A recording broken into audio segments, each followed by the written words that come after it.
ভাড়া বাড়াইতে হলে অবশ্যই 10 দিন 15 দিন মিনিমাম 1 মাস আগে নোটিশ দিতে হবে। এটা একটা অন্যায় জুলুম।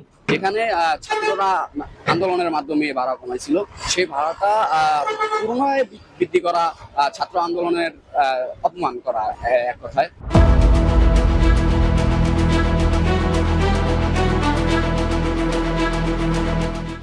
ভাড়াটা হয় না, ভাড়া বাড়াইতে হলে অবশ্যই 10 দিন 15 দিন মিনিমাম 1 মাস আগে নোটিশ দিতে হবে।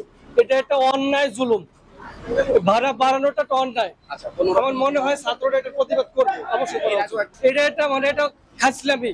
কোন জনপরিবহনের ভাড়া বাড়াইতে হলে 15 দিন 1 মাস আগে নোটিশ দিতে হবে, এটা জানাইতে হবে। কালকে রাতে দিচ্ছে, আজকে এখনই আবার ভাড়া দিতে হবে। এটা কোন ধরনের কথা? আমরা কি মগের মূল্য পাইছে?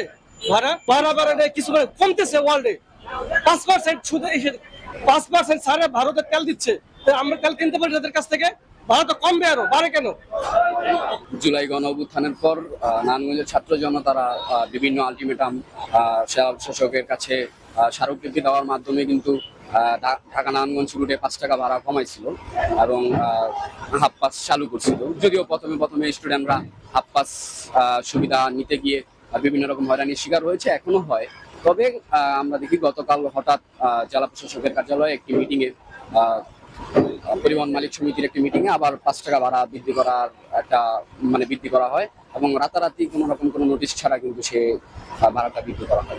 এখানে ছাত্ররা আন্দোলনের মাধ্যমে ভাড়া কমাইছিল, সেই ভাড়াটা পুনরায় বৃদ্ধি করা ছাত্র আন্দোলনের অপমান করা এক কথায়। তো এটার আমরা তীব্র নিন্দা ও প্রতিবাদ জানাই। এটা আমি ভালো দেখতেছি না ভাই। কথা নাই বা ভাড়া লাগে 5 টাকা, দেখি ঠিক হইলো।